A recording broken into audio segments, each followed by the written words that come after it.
क्या Indian media खतरे में है? न्यूज़ क्लिक के हालात देख के तो ऐसा ही लग रहा है। ये जो न्यूज़ क्लिक है ये वही वेबसाइट है जिसके एडिटर इन चीफ और फाउंडर प्रबीर पुरकायस्थ को अरेस्ट कर लिया गया है। अगर हम न्यूज़ क्लिक की बात करें तो ये एक इंडिपेंडेंट वेबसाइट है जिसे 2009 के अंदर फाउंड किया गया था। लेकिन अब एलिगेशंस लगाए जा रहे हैं कि ये जो वेबसाइट है ये फंड्स लेती है फ्रॉम चाइना ताकि वो क्रिएट कर सके एक एंटी इंडिया एटमॉस्फेयर। और इसी के चलते जो दिल्ली पुलिस है उसने 100 से भी ज्यादा लोकेशंस पे रेड किया था which were link to the web news portal NewsClick and its journalist. So अभी तक प्रबीर पुरकायस्थ जो कि इस वेबसाइट के फाउंडर हैं और अमित चक्रवर्ती जो कि शेयर होल्डर है इस कंपनी के अंदर, उन्हें पुलिस ने अरेस्ट कर लिया है under UAPA. It stands for unlawful activities prevention act. और इसके अलावा 46 सस्पेक्ट से क्वेश्चनिंग की गई है। सो आज के हमारे वीडियो में हम बात करेंगे कि न्यूज़ क्लिक वेबसाइट के जो जर्नलिस्ट हैं उन पर रेड हुई है उसकी, क्यों जो चाइना है वो इंडियन मीडिया में इन्वेस्ट कर रहा है, और ये जो यूआपा लॉ है एक्चुअली में ये है क्या जिसके अंडर न्यूज़ क्लिक के जो फाउंडर है उन्हें अरेस्ट किया गया है। 3 अक्टूबर को काफ़ी सारे जर्नलिस्ट और कमेंटेटर्स जो कि एसोसिएटेड थे इस online news portal news click से, उनसे दिल्ली पुलिस की ये जो स्पेशल सेल है उसने क्वेश्चनिंग की। और काफ़ी सारे जर्नलिस्ट के जो रेजिडेंसेस थे, जो घर थे, उन पर रेड हुई और पुलिस ने वहां पर जाके उनके जो डिवाइसेस थे जैसे कि लैपटॉप्स और फोन्स उन्हें सीज कर लिया था without providing a hash value. अब ये जो हैश वैल्यू है ये डिफाइन करता है कि कितना सारा डेटा जो है वो उस समय उस डिवाइस के अंदर था जब ये सीजर हुआ और वो कितना रिवील कर सकता है अबाउट एनी टैम्परिंग। सो अब हम बात कर लेते हैं उन लोगों की, उन एम्प्लॉयज़ की जो कि न्यूज़ क्लिक से एसोसिएटेड थे और उनके घर पे रेड की गई। सबसे पहले जो इंसान है जिनके घर पे रेड हुई थी वो थे न्यूज़ क्लिक के फाउंडर और editor in chief Prabir Purkayastha. इन्होंने काफ़ी सारी बुक्स लिखी हैं and he is a founding member of the Delhi science forum. और 1975 की इमरजेंसी के दौरान जब सिविल लिबर्टीज जो थी वो सस्पेंडेड थी, he was jailed with several opposition politicians. Next we have Bhasha Singh. ये एक एक्टिविस्ट और जर्नलिस्ट हैं जिन्होंने मैनुअल स्केवेंजिंग और फार्मर सुसाइड पर काफ़ी रिपोर्टिंग की है। इसके बाद है अभिसर शर्मा जो कि प्रोमिनेंट वीडियो जर्नलिस्ट हैं who is known for his critical views of the government, और इन्होंने बीबीसी हिंदी के साथ काम किया है before moving to work at the NDTV news channel. और इनके जो लास्ट वीडियोस थे उनमें से एक वीडियो में इन्होंने कवर किया है the wide spread protest by government employees against a new pension scheme. Then we have Pranjoy Guha Thakurta जो कि राइटर, जर्नलिस्ट और फिल्म मेकर हैं and he is best known for his investigations into billionaire tycoon Gautam Adani, और इसी वजह से वो काफी सारे डेफेमेशन सूट भी फेस कर रहे हैं जो कि इंडस्ट्रियलिस्ट ने फाइल किए हैं।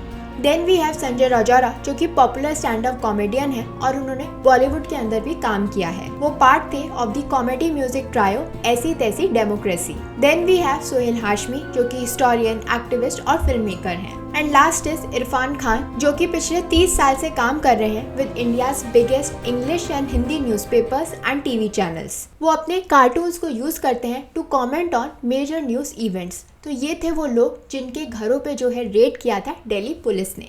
अब हम समझ लेते हैं कि दिल्ली पुलिस ने क्यों रेड किया, क्या रीज़न था, उन्हें ऐसी क्या इन्फॉर्मेशन मिली जिसकी वजह से न्यूज़ क्लिक के एडिटर पे, फाउंडर पे और बाकी एम्प्लॉयज़ पर, वो लोग जो कि इस वेबसाइट से एसोसिएटेड थे, उन सभी पर जो है ये रेड हुई।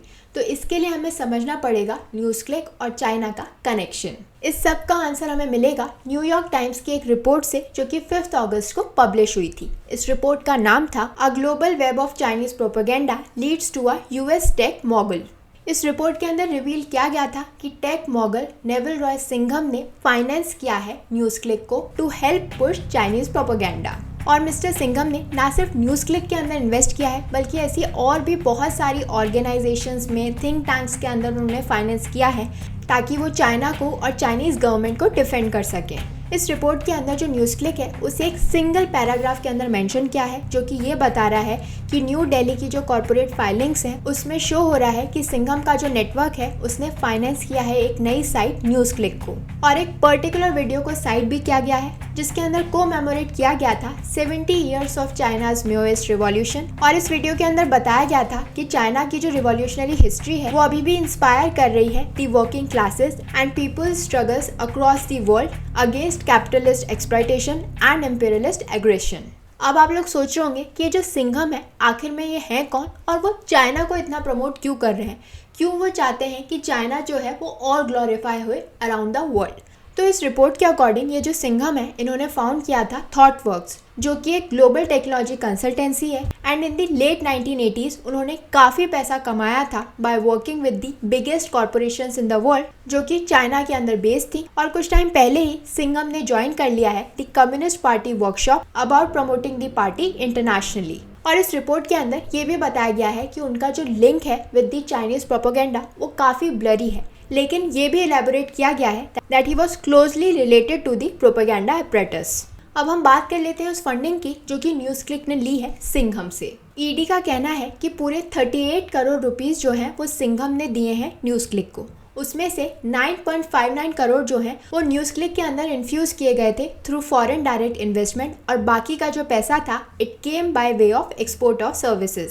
और जो 9.59 करोड़ का अमाउंट है वो अप्रैल 2018 के अंदर आया था bye way of subscription of shares of news click, जो कि एक लॉस मेकिंग कंपनी है, at a premium of 11,510 rupees per share from a non-existent company जिसका नाम था world wide media holdings. ED के अकॉर्डिंग जो प्रबीर पुरकायस्थ है वो काफ़ी समय से यानी 2017 से सिंघम को जानते थे, लेकिन उन्होंने ये बात ईडी को नहीं बताई। जबकि जब ईडी ने उनसे पूछा तो उन्होंने ये एक्सेप्ट करने से मना कर दिया कि वो सिंघम को जानते थे।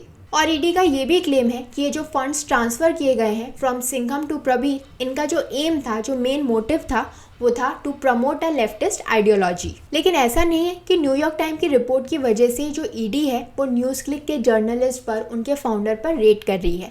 इससे पहले भी कई बार ये देखा गया है कि जो ईडी है उसको न्यूज़ क्लिक की जो फंक्शनिंग है उस पर डाउट था और क्वेश्चंस रेज किए गए थे कि वो मनी लॉन्ड्रिंग कर रहे हैं। अब वो कैसे? 2021 के अंदर ये जो सेंट्रल एजेंसी है उसने मनी लॉन्ड्रिंग के एलिगेशंस के ऊपर अपनी इन्वेस्टिगेशन चालू की थी, और इसी के चलते फरवरी 2021 के अंदर जो ईडी है उसने न्यूज़ क्लिक की जो प्रीमाइसेस है उस पर सर्च कंडक्ट की थी और क्लेम की थी foreign remittances of over 76.84 crore, जो कि इस पोर्टल ने रिसीव की हैं बिटवीन 2018 एंड 21। और इसके अलावा ईडी का कहना था that there was regular exchange of emails in connection with the communist party of China. और ईडी ने ये भी मेंशन किया कि ये जो पेमेंट्स थे जो कि न्यूज़ क्लिक को किए जाते थे they were link to specific jobs, जैसे कि sprucing up of China's role in Africa, जहाँ पर उन्होंने अट्रैक्ट किए हैं charges of high handedness and predatory capitalism. इसके अलावा ये जो न्यूज़ पोर्टल है वो डिफेंड कर रहा था the communist regime's crackdown on Jack Ma. लेकिन ये जो रेड और इन्वेस्टिगेशन ईडी न्यूज़ क्लिक के ऊपर कर रहा है इसके रिगार्ड में काफ़ी कंट्रोवर्सी चल रही है। जो ऑपोजिशन है और बाकी मीडिया हाउसेज है वो इसके अगेंस्ट है। उनका कहना है कि ये अटैक है ऑन इंडिपेंडेंट जर्नलिज्म। जो मीडिया है, जो जर्नलिस्ट हैं, उन्हें थ्रेटन किया जा रहा है इस तरीके की रेड से कि वो जो है अपना freedom of speech and expression exercise नहीं कर सकते। और उनका कहना है कि ये जो रेड्स हैं इनका सीधा सीधा कनेक्शन सिर्फ इस बात से है कि ये जो न्यूज़ पोर्टल है, ये जो वेबसाइट है, वो एक्चुअली में क्रिटिसाइज करता है गवर्नमेंट को और उनके स्टेप्स को। तो अब हम समझ लेते हैं कि इस समय जो न्यूज़ क्लिक है उसकी क्या सिचुएशन है, क्या हो रहा है। दो अभी जो पुलिस है उसने इस इन्वेस्टिगेशन के रिगार्ड में सारी जो डिटेल्स हैं वो शेयर नहीं की है, लेकिन जो जर्नलिस्ट और न्यूज़ ऑर्गेनाइजेशंस हैं वो इस रेड को कंडेम कर रहे हैं। उनका कहना है कि गवर्नमेंट का ये जो पैटर्न है वो आर्बिट्ररी और इंटिमिडेटरी बिहेवियर है। In fact national alliance of journalist और दिल्ली यूनियन ऑफ जर्नलिस्ट ने अक्यूज़ किया है गवर्नमेंट को कि वो टारगेट कर रहे हैं न्यूज़ क्लिक को for the coverage of the issues of workers and farmers. और काफ़ी सारे जर्नलिस्ट को लगता है कि न्यूज़ क्लिक के ऊपर ये जो रेड हुई है इसका मेन रीज़न ये है वो पब्लिश करते हैं news which is critical of the government. So ये तो बात हो गई उन रीजंस की, उन एक्सपेक्टेड रीजंस की जिसकी वजह से न्यूज़ क्लिक के ऊपर ये रेड हुई है, ये इन्वेस्टिगेशन हुई है। तो अब हम बात कर लेते हैं उन लॉज की, उन प्रोविजंस की जिसके अंदर वहाँ के जो जर्नलिस्ट हैं उन पर रेड हुई है और उन्हें अरेस्ट किया गया है। सबसे पहला जो लॉ है वो है यूआपा का। UAPA which stands for unlawful activities prevention act. इस एक्ट को 1967 के अंदर पास किया गया था और इसका जो मेन एम है, जो ऑब्जेक्टिव है, वो ये है कि इंडिया के अंदर जो भी अनलॉफुल एक्टिविटीज़ हो रही हैं उन्हें रोका जा सके, उन्हें प्रिवेंट किया जा सके। और ये जो एक्ट है ये एब्सोल्यूट पावर देता है सेंट्रल गवर्नमेंट को कि वो किसी भी एक्टिविटी को अनलॉफुल डिक्लेयर कर सकते हैं by way of official gazette. UAPA के अंदर जो इन्वेस्टिगेटिंग एजेंसीज हैं उनके पास ये पावर है कि वो अरेस्ट करने के बाद, यानी किसी पर्सन को आपने अरेस्ट कर लिया है, उसके अरेस्ट के 180 डेज बाद तक जो है चार्जशीट फाइल कर सकते हैं। और ये जो ड्यूरेशन है चार्जशीट फाइल करने का, ये एक्सटेंड हो सकता है आफ्टर इंटीमेटिंग द कोर्ट। यानी इसका मतलब ये है कि एक पर्सन को आपने अरेस्ट तो कर लिया है, लेकिन उसके ऊपर चार्जशीट फाइल नहीं कर रहे हो, चार्जेस ही नहीं बता रहे हो कि क्यों उसे अरेस्ट किया गया है। और इस चार्जशीट को फाइल करने का भी काफ़ी लंबा ड्यूरेशन है, 180 डेज तो हैं, लेकिन इसके बाद भी ये जो ड्यूरेशन है वो बढ़ाया जा सकता है।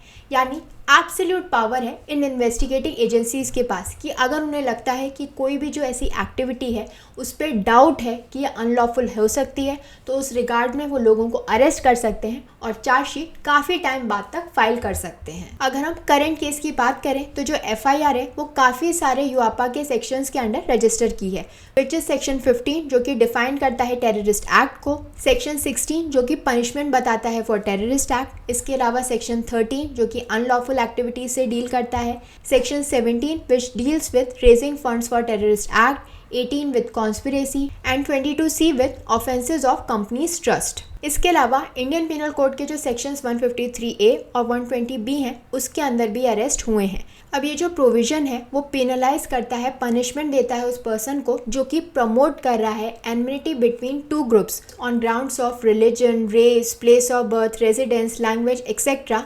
तो उस केस में उस पर्सन को पनिशमेंट मिलेगा, और ये जो पनिशमेंट है it is up to 3 years of jail with a fine और both. And last is section 120B, ये पनिशमेंट प्रोवाइड करता है फॉर क्रिमिनल कॉन्स्पिरेसी। यानी कोई क्राइम कमिट हो रहा है, कोई ऑफेंस कमिट हो रहा है, और कोई भी पर्सन जो कि उस ऑफेंस के अंदर, उस क्राइम के अंदर पार्टी है जो कि पनिशेबल है, यानी जो ऑफेंस कमिट हुआ है वो एक ऐसा ऑफेंस है जिसके लिए जो पनिशमेंट है इट इज़ आइदर डेथ और इम्प्रिजनमेंट फॉर लाइफ और a rigorous imprisonment for a term of 2 years और अपवर्ड्स, तो उस केस में जो है उस पर्सन को क्रिमिनल कॉन्स्पिरेसी के अंदर शामिल जो है वो माना जाएगा। तो जो भी पर्सन इस तरीके के ऑफेंसेस को कंडक्ट करने के अंदर शामिल है, ऐसी क्रिमिनल कॉन्स्पिरेसी के अंदर शामिल है, तो उस केस में उसे पनिशमेंट मिलेगी, सज़ा मिलेगी। सो आई होप कि अब आप लोगों को वो 2 रीज़न समझ में आ गए होंगे जो कि सामने आ रहे हैं कि क्यों न्यूज़ क्लिक के जो जर्नलिस्ट हैं उन पर रेड हुई है और उनके जो फाउंडर हैं उनको अरेस्ट किया गया है। अब कौन सा रीज़न सच है वो तो बाद में पता चलेगा। वैसे आपको क्या लगता है कि कौन सा रीज़न सही है?